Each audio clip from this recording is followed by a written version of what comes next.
Assalamualaikum. Selamat datang kepada peserta National Online Seminar on Entrepreneurship in Digital Era. Perkenalkan, saya Sari Fitria yang akan membawakan materi hari ini. Saya akan mencoba membagikan materi saya ya, teman-teman ya. Untuk kali ini saya akan membawakan sebuah materi yang berkaitan dengan kepenulisan. Ya, kalau kita temakan judulnya bisa menjawab tantangan edupreneur dengan menjadi penulis. Kenapa sih penulis gitu ya? Kenapa sih edupreneur-nya harus lewat menulis gitu? Emang bisa dengan menjadi penulis itu menghasilkan uang. Nah, kalau saya sama teman-teman penulis gitu ya, kalau misalnya sedang dapat uang dari nulisnya, wah kita tuh kayak sering nyebut kita tuh cuan generations ya gitu. Jadi benar-benar teman-teman dengan menjadi penulis ini kita bisa menghasilkan uang. Bahkan sejak saya S1 dulu, saya sering menulis dan mengirimkan tulisan saya ke media massa. Nah itu saya dapat jajan sendiri dari sana yang sangat-sangat lumayan. Oleh karena itu, menjadi penulis itu bisa sekali untuk teman-teman nanti entrepreneur gitu ya. Kenapa harus lewat menulis? Kenapa bukan yang lainnya gitu? Tentu saja selain menghasilkan uang yang sebenarnya itu hanya bonus saja ya, tapi ada hal lain lagi teman-teman yang bisa kita dapatkan nih dengan menjadi penulis. Salah satunya sastrawan Indonesia, penulis lama yang sudah meninggal ya sebenarnya, akan tetapi namanya tuh masih abadi. Tahun lalu tuh bahkan bukunya tuh diadaptasi menjadi sebuah film Bumi Manusia, mungkin banyak yang sudah nonton ya. Namanya Pramudia Anantatur, orang-orang nyebutnya Pram gitu. Beliau pernah bilang, orang boleh pandai setinggi langit, tapi selama ia tidak menulis, ia akan hilang di dalam masyarakat dan dari sejarah. Menulis adalah bekerja untuk keabadian. Nah, begitu teman-teman. Kalau kamu jadi penulis, kamu itu akan abadi seperti Pram. Hidupnya di zaman Indonesia masih dijajah Belanda, sekarang kita udah sangat merdeka puluhan tahun. Tapi siapa sih yang tidak mengenal Pram? Kalau ke toko buku, ada bukunya Pram, novelnya Pram diadaptasi menjadi sebuah film, dibintangi oleh aktor yang kekinian, ya. Jadi meskipun Pram itu lebih kakek daripada kakek-kakek kita, tapi kita pun bisa mengenal dia. Kenapa? Karena dia menulis gitu. Maka menulis adalah bekerja untuk keabadian. Menulis membuatmu kekal di dalam masyarakat dan dari sejarah. Dan tentu saja menulis menghasilkan cuan teman-teman. Karena ketika Pram menulis, tulisannya itu dijadikan novel, novelnya laku atau terjual, itu uang.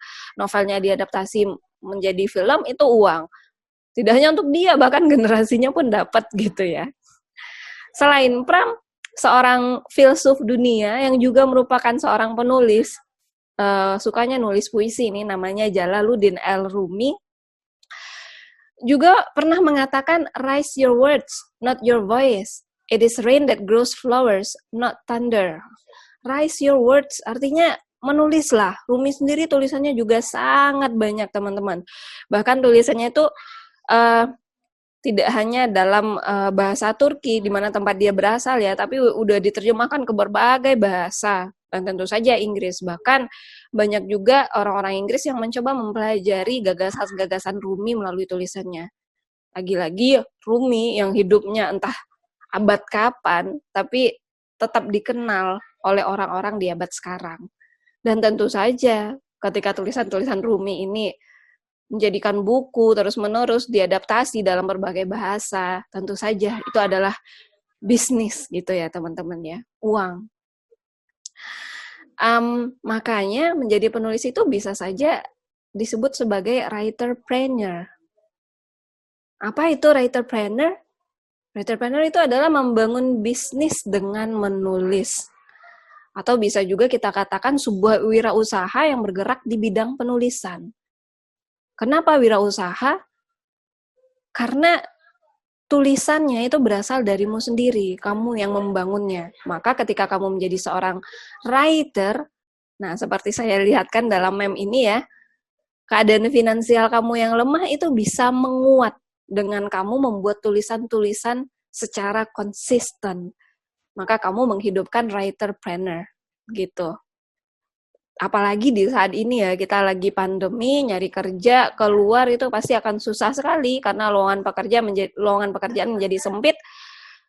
Kamu bisa bekerja dari rumah, kamu bisa membangun kerajaan bisnismu sendiri dengan rajin menulis begitu. Bagaimana menghasilkan uang dengan tulisan? Nah, ini berbagai cara yang saya tampilkan teman-teman.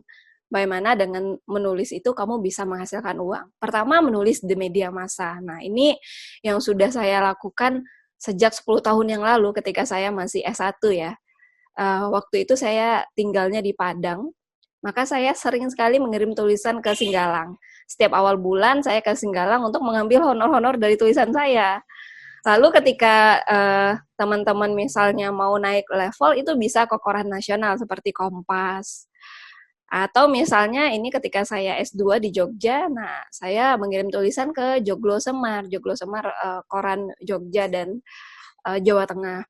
Lalu sekarang ketika saya sudah bekerja, saya memilihnya Tangsel Pos karena saya bekerjanya di Tangerang Selatan. Nah, jadi setiap kota pasti punya koran lokal dan koran nasional juga ada. Kalau teman-teman baru mulai menulis, kejar dulu koran lokal karena untuk seleksi tulisannya pasti lebih mudah daripada koran nasional ya. Nah, teman-teman bisa mengambil koran ini yang edisi minggu teman-teman, karena edisi minggu itu adalah edisi yang isinya tuh ringan-ringan, artikel-artikel yang segar, yang ringan, cerpen-cerpen yang ringan gitu kan, yang bisa lah ditembus untuk penulis pemula begitu, atau penulis yang sudah konsisten. Jadi bisa ke media massa. Atau teman-teman juga bisa membuat tulisan untuk publikasi online. Membuat tulisan lalu dikirim ke Kompasiana, atau kalau tulisannya berupa penelitian bisa juga ke jurnal-jurnal seperti jurnal Humaniora, atau ke Kumparan. Kumparan ini paling sering dilihat ya kalau kita main Instagram atau Facebook. Artikel Kumparan ini receh-receh gimana gitu. Jadi siapapun sepertinya bisa menulis di sini. Lalu Jalan Tikus juga yang sering memuat tulisan-tulisan gampang, sederhana, sebenarnya pengetahuan umum, tapi dikemas dengan tulisan yang agak crunchy gitu. Nah, tentu saja jika teman-teman mengirim tulisan ke sini, nanti akan ada honor untuk tulisan teman yang dipublikasi secara online. Atau jika kamu punya interest terhadap satu hal, kamu juga bisa membuat blog, menulis di blog. Cara bikin blog gimana? Gampang sekali, itu di YouTube banyak sekali ya ditampilkan. Lalu blognya seperti apa ya? Kalau kamu suka jalan-jalan, buatlah blog, misalnya blog traveling, yang isinya jalan-jalan. Atau misalnya kalau kamu suka kulineran, kamu juga bisa bikin blog yang isinya mengulas berbagai makanan dan tempat makan, seperti ini. Salah satu blog yang cukup ternama di Indonesia ya, namanya Fulosofi. Fulosofi ini gabungan dari food, filosofi, jadi kayak food filosofi. Kamu bisa memberikan nama-nama yang seksi gitu, yang catchy, sehingga blogmu jadi mudah dikenali. Lalu selain itu, bisa juga dengan melakukan self-publishing. Self-publishing ini kalau teman-teman punya tulisan, lalu tulisannya itu diedit sendiri, di layout sendiri, lalu dikirimkan penerbit untuk dicetak, dan tentunya nanti itu akan bisa dijual secara online ataupun di toko buku. Beberapa penerbit malah bisa mencetak buku teman-teman secara gratis nantinya, seperti Farm Publishing. Nah, maka dari itu, teman-teman bisa menjadi seorang writer, dalam hal ini adalah writerpreneur, seorang penulis yang menghasilkan cuan dengan berbagai pilihan, seperti menjadi travel blogger misalnya ya. Tentu teman-teman pernah mendengar The Naked Traveler ya. Ini adalah mungkin teman-teman taunya sekarang itu film. Dia film adaptasi terakhirnya. Padahal sebelumnya The Naked Traveler itu adalah sebuah tulisan yang dipublikasi di blog oleh Mbak ini. Mbak ini kita tahu ya namanya itu Trinity. Nah, Mbak ini bikin blog The Naked Traveler, menuliskan semua pengalaman-pengalaman dia ketika menjadi seorang traveler. Lalu tulisannya tuh banyak penggemar, lalu diadaptasilah menjadi buku. bukunya sampai seri 4 malah. The Naked Traveler 1, 2, 3, dan 4. Lalu juga diadaptasi menjadi film. Nah, tentu saja ketika sebuah tulisan diadaptasi menjadi novel, menjadi film, nah itu adalah cuan lagi ya. Membuat blog aja udah ada uangnya, apalagi jadi novel ada uangnya, jadi film lagi ada uangnya, jadi pembicara lagi dia. Bertubi-tubi akan datangnya cuan dengan menjadi seorang penulis. Kalau misalnya teman-teman nggak suka jalan-jalan, misalnya, wah saya tapi introvert, saya nggak suka jalan-jalan, bisa nggak ya saya nulis blog? Bisa juga. Teman-teman bisa menjadi seorang beauty blogger misalnya. Di sini saya ngambil contohnya ini ya, ini seorang beauty blogger Indonesia namanya Agnes Oriza. Nah, kenapa saya milih dia teman-teman? Mungkin teman-teman berpikiran, wah kalau menjadi beauty blogger maka saya harus punya beauty standards seperti kebanyakan orang setuju gitu. Seperti yang kayak di Miss Universe dong. Tinggi, langsing gitu ya. Rambut panjang, mata belok, kulit cerah gitu. Padahal sebenarnya it is not the point. Poinnya itu adalah menulis secara konsisten. Seperti Agnes. Kenapa saya milihnya Mbak Agnes ini? Karena sebenarnya dia itu secara look sangat-sangat tidak bisa dikatakan sesuai dengan beauty standard orang banyak ya. Misalnya dia tidak tinggi, kulitnya tidak cerah, rambutnya tidak lurus. Tapi dia menjadi salah seorang beauty blogger yang sangat-sangat menjadi seorang influencer juga. Karena dia menulisnya secara konsisten. Lalu punya fokus yang bagus tentang makeup gitu. Penulisannya itu dalam, yang diulas semuanya. Nah, jadi teman-teman sangat berkemungkinan sekali jika suka makeup, maka buatlah blog gitu, yang bicara tentang beauty dan sebagainya. Kalau misalnya teman-teman sukanya makan gitu ya, tentu saja bisa juga menjadi seorang food blogger. Nah, ini food blogger anak jajan yang menghasilkan uangnya banyak sekali ini ya. Dan isi blognya itu berupa tulisan-tulisan tentang ulasan-ulasan makanan yang dia makan, lalu difoto, lalu bikin ulasannya menurut pendapat dia, nggak ada menurut ahli atau siapanya, benar-benar pendapat subjektif saja. Semisalnya di sini yang saya kasih contoh, dia makan di Wingstop, lalu udah dia bikinlah review makan di Wingstop seperti apa. Nah, lalu tulisan yang dibikin secara konsisten ini juga nantinya akan menghasilkan cuan.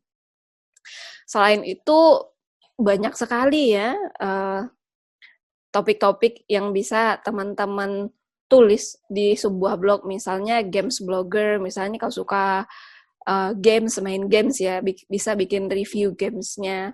Atau fotografi blogger, kalau teman-teman suka foto, bisa bicara gimana sih angle foto, contoh foto. Nah, atau ini, fanfiction blog. Nah, jadi ini sejak K-pop mulai mendunia, ya, Hallyu Wave ya dikenalnya ya. Fanfiction blog ini menjadi sangat diminati banyak orang nih teman-teman. Jadi buat penggemar Korea pasti suka nih baca fanfiction. Nah teman-teman juga bisa membuat fanfiction blog begitu.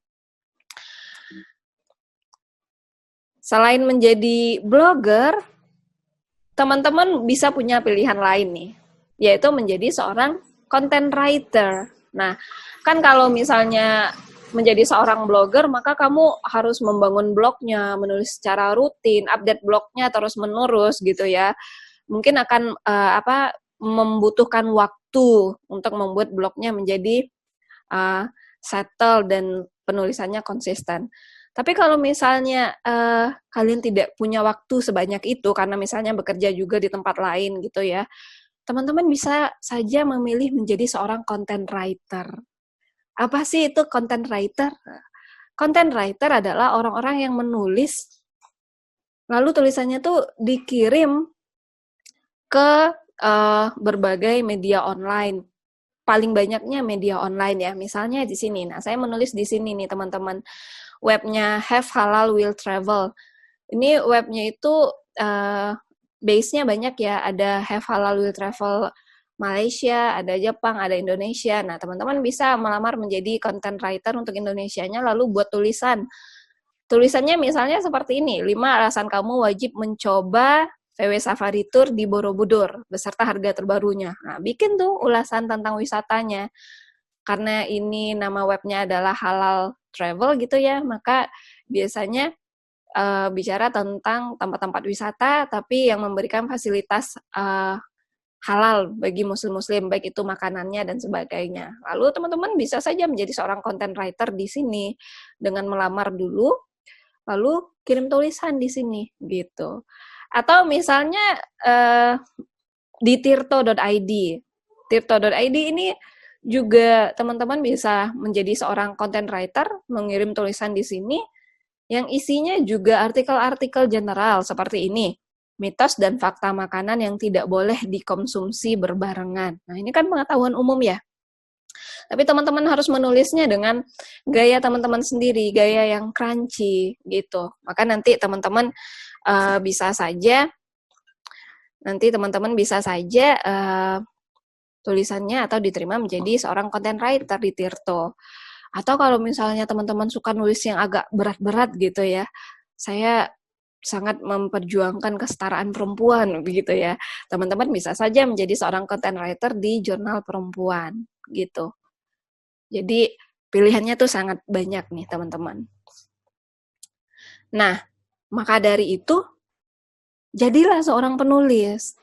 Jika kamu ingin menghidupkan edupreneur, maka kamu pun harus langsung terjun ke writerpreneur, menghasilkan uang dengan menjadi penulis. Nah, ini beberapa tulisan saya. Dengan menjadi penulis, saya juga berkontribusi sebagai dalam writerpreneur ya. Saya menerbitkan buku sendiri, ya, dikirim ke penerbit, lalu artikel tulisan ke jurnal, lalu menjadi editor, lalu cerpen yang dikirim ke media massa, lalu saya juga menjadi content writer di Quipper, ya, dan ini semua bagi saya adalah freelance nih teman-teman, freelance, ya, karena pada dasarnya saya adalah seorang dosen begitu ya, jadi saya tidak punya banyak waktu untuk menulis saja menjadi seorang misalnya travel blogger, tapi saya suka menulis, jadinya disambi-sambi seperti ini. Jadi lebih kurang demikian yang dapat saya sampaikan. Terima kasih dan jadilah seorang writer.